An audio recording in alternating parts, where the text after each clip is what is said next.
यही सरकार पहले कहती थी कि हम दो हमारे दो, जनसंख्या नियंत्रण की बात करती थी। आज कितनी कंट्रोवर्सी है कि अब ये कह रही है कि अब कंट्रोवर्सी बदल गया है कि हम जितनी हमारी संख्या भारी उतनी हमारी हिस्सेदारी। ये नहीं ना होना चाहिए।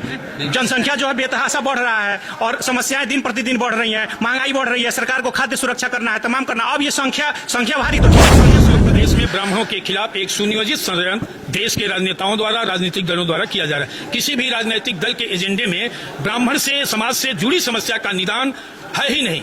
किसी के पास, किसी के एजेंडे में ब्राह्मण हित नहीं है।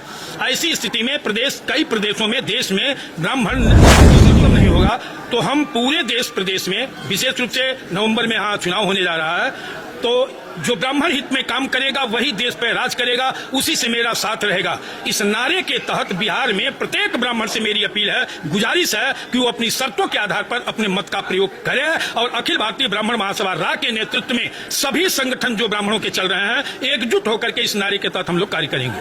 खबरों की वही तस्वीर, बिना बदले, बिना डरे, जज्बा सच का लिए, सच दिखाते हैं। News one. आज ब्राह्मण महापंचायत को लेकर आज के दिन आप क्या कहते हैं और अपने जो ब्राह्मण समाज है उसके लिए क्या संदेश देना चाहते हैं? देखिए, पूरे देश और प्रदेश में ब्राह्मणों के खिलाफ एक सुनियोजित षड्यंत्र देश के राजनेताओं द्वारा, राजनीतिक दलों द्वारा किया जा रहा है। किसी भी राजनीतिक दल के एजेंडे में ब्राह्मण से, समाज से जुड़ी समस्या का निदान है ही नहीं। किसी के पास, किसी के एजेंडे में ब्राह्मण हित नहीं है। ऐसी स्थिति में कई प्रदेशों में, देश में ब्राह्मण निर्णायक की स्थिति में है। तो जब इसी तरह से उपेक्षित, तिरस्कृत रहेगा, हमारे मत का कोई मतलब नहीं होगा, तो हम पूरे प्रदेश में, विशेष रूप से नवंबर में यहाँ चुनाव होने जा रहा है, तो जो ब्राह्मण हित में काम करेगा वही देश पर राज करेगा, उसी से मेरा साथ रहेगा। इस नारे के तहत बिहार में प्रत्येक ब्राह्मण से मेरी अपील है, गुजारिश है कि वो अपनी शर्तों के आधार पर अपने मत का प्रयोग करें और अखिल भारतीय ब्राह्मण महासभा रा के नेतृत्व में सभी संगठन जो ब्राह्मणों के चल रहे हैं, एकजुट होकर के इस नारे के तहत हम लोग कार्य करेंगे। सर, ब्राह्मण समाज को आप क्या संदेश देना चाहते हैं आज के दिन? मैं संदेश देना चाहते हैं कि सब एकत्रित हों और हम अपने समाज में जो ऊपर से हम लोग को प्रेरित किया जा रहा है, जो जिस तरह से प्रताड़ित किया जाता है, उसके विरोध में हम लोग एक होकर के कोई काम करें। देख सकते हैं आप कि किस प्रकार ब्राह्मण समाज को जो उपदेश देते हुए कि हम सबको यूनिटी में और एकता में रहना चाहिए। सर, क्या कहिएगा आज के दिन को लेकर? मैं यही कहूँगा कि आज जो है सो ब्राह्मण जो है कभी शिरोमणि था और समाज को जो है सो गाइड करता था, दिशा निर्देश देता था और आज भी दे रहा है। उसकी ऐसी हालत हो गई है कि आज पंडित भी नहीं लगा सकता है।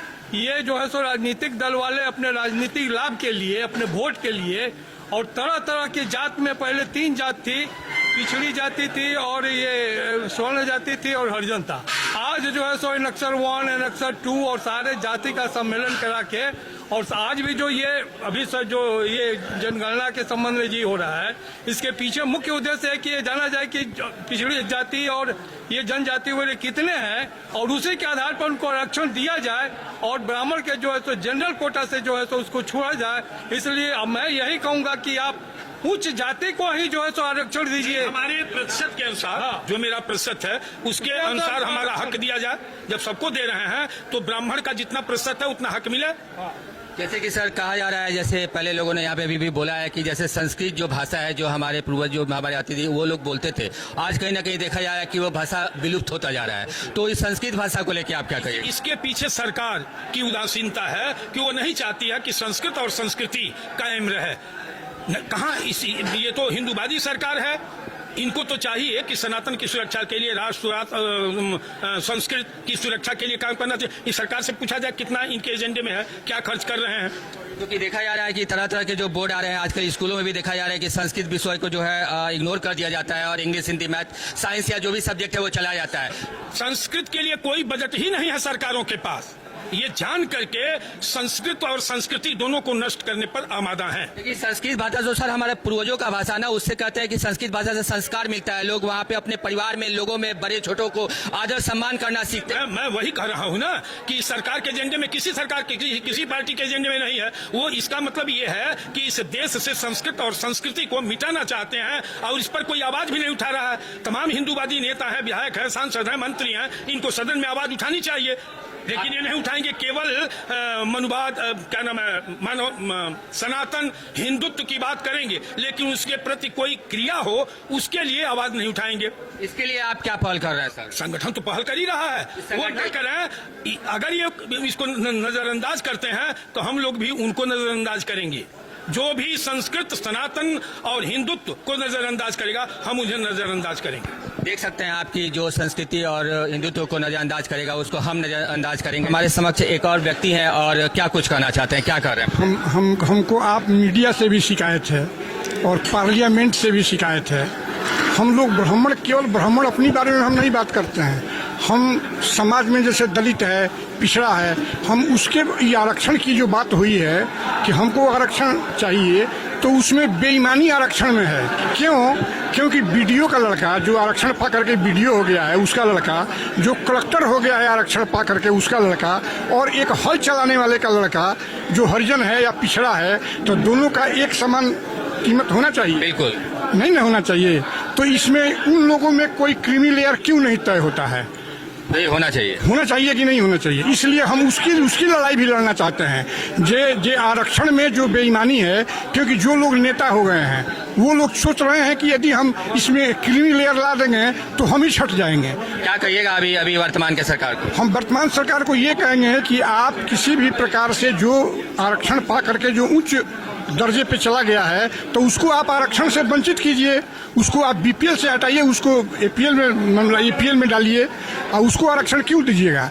आरक्षण तो संविधान में है कि जो दबा और पिछड़ा है उसके लिए ना अति पिछड़ा है। हाँ, जो दबा भी है, जो अति पिछड़ा है सामाजिक रूप से। और जो भारत का राष्ट्रपति हो गया KR नारायणन, गोविंद जी हो गए राष्ट्रपति, वो अगड़ा हुए?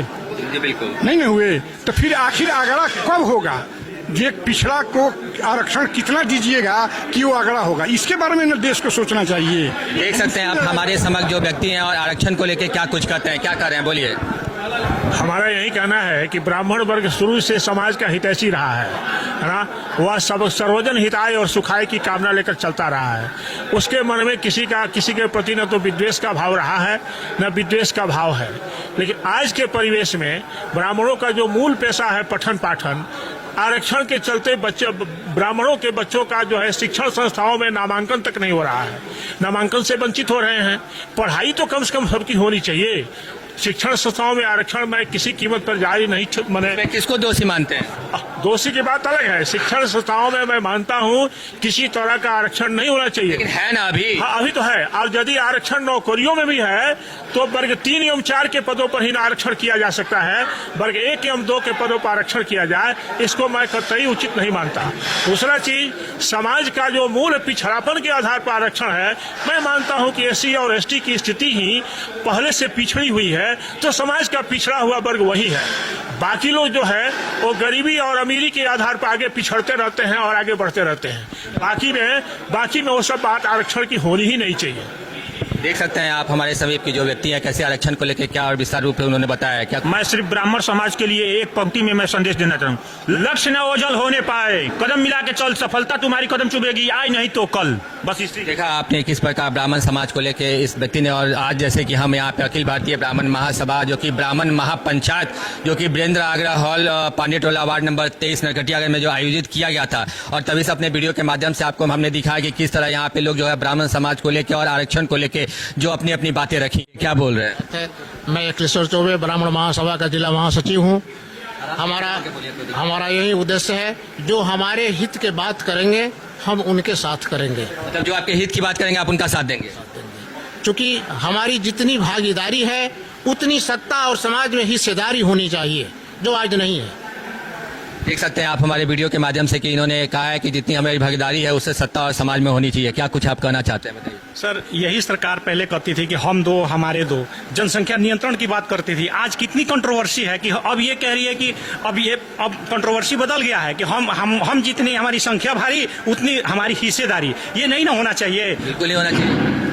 जनसंख्या जो है बेतहाशा बढ़ रहा है और समस्याएं दिन प्रतिदिन बढ़ रही हैं, महंगाई बढ़ रही है, सरकार को खाद्य सुरक्षा करना है, तमाम करना। अब ये संख्या संख्या भारी, तो ठीक है, संख्या बढ़ाते रहिए। भारत को जो है अभी जो है भारत लगभग जो है प्रथम स्थान हो गया है पूरे विश्व में जनसंख्या में। अब जनसंख्या बढ़ा के आरक्षण लीजिए, देश को बर्बाद करिए, यही राजनीति चल रही है। मैं इसका बिल्कुल विरोध करता हूँ। मतलब जनसंख्या के विरोध करते हैं? जी बिल्कुल, जनसंख्या के प्रतिशत के अनुसार नहीं होना चाहिए। और ये जो है थर्ड ग्रेड और फोर्थ ग्रेड में तो कतई आरक्षण होना ही नहीं चाहिए। ठीक है, फर्स्ट ग्रेड और उसमें कर रहे हैं, और शिक्षण संस्थानों में उनको जो है वो दीजिए, लेकिन आरक्षण इस तरह से नहीं होना चाहिए। और इससे देश कमजोर हो रहा है, दीमक की तरह देश खोखला होता जा रहा है। ऊंचे पद पर बैठ के उनकी नैतिकता नहीं रह रही है, समाज उससे बर्बाद हो रहा है। इस बात को लेकर सरकार को क्या कहिएगा? सरकार को कहेंगे कि सरकार जो है सोचे। समस्या यह है कि हमारे ब्राह्मण समाज के लोग अगर किसी राजनीतिक दल से उसमें आते हैं तो वो मतलब ब्राह्मण समाज की बात नहीं करते हैं, वो राजनीतिक दल से बंधे होते हैं। इसलिए जो है वो सोचते हैं कि अगर कुछ ऐसा बोलेंगे तो हमारी जो है मतलब वो पार्टी जो है हमारे खिलाफ में चली जाएगी। तो हम जो है इस आगामी चुनाव में हम मतलब ब्राह्मण महासभा के बैनर तले जो है मतलब अपना जो है वो चुनेंगे, प्रतिनिधि चुनेंगे, नहीं कि किसी राजनीतिक दल का चुनेंगे। देख सकते हैं कि इनका कहना भी उचित है कि हमारे सरकार से आग्रह है कि आरक्षण पर एक ही, अगर भारत को सर्वश्रेष्ठ राष्ट्र बनाना है तो एक ही नियम पर काम करना होगा। फर्स्ट आइए फर्स्ट पाइए, उसमें आरक्षण की कोई जगह नहीं। अगर फर्स्ट आइए फर्स्ट पाइए का नारा ही रहेगा तभी भारत सर्वश्रेष्ठ राष्ट्र बन सकता है। आरक्षण के वो प्रति कभी नहीं बन सकता है। सर एक बात बताइए कि आखिर एक क्लास में 10 बच्चे पढ़ते हैं तो पढ़ाई तो सब 10 बच्चे एक बराबर कर रहे हैं, लेकिन कहीं ना कहीं देखा जाए कि अगर वो एग्जाम में बैठते हैं तो अगर एक 45 नंबर लाता है और एक 20 नंबर लाता है तो 20 नंबर को जगह मिल जाती है, 45 नंबर को नहीं मिलता। ये कहीं ना कहीं देखा जाए तो 45 नंबर वाला जो है आरक्षण का मार खाता है। जी, यही हिंदुस्तान की सबसे बड़ी नासूर है। हिंदुस्तान के आगे न बढ़ने देने का यही सबसे मुख्य कारण है। आपको क्या लगता है कि इन जगहों पे क्या आरक्षण होना चाहिए? बिल्कुल कहीं आरक्षण नहीं होना चाहिए। सरकार का एक ही एजेंडा होना चाहिए, फर्स्ट आइए और फर्स्ट पाइए। फर्स्ट आइए और फर्स्ट पाइए। देख सकते हैं इन व्यक्ति की बात में कितना दम है कि एक ही एजेंडा सरकार की होनी चाहिए कि फर्स्ट आइए और फर्स्ट पाइए, और कहीं ना कहीं देखा जाए तो आरक्षण को बंद कर देना चाहिए। देख सकते हैं आप हमारी वीडियो के माध्यम से।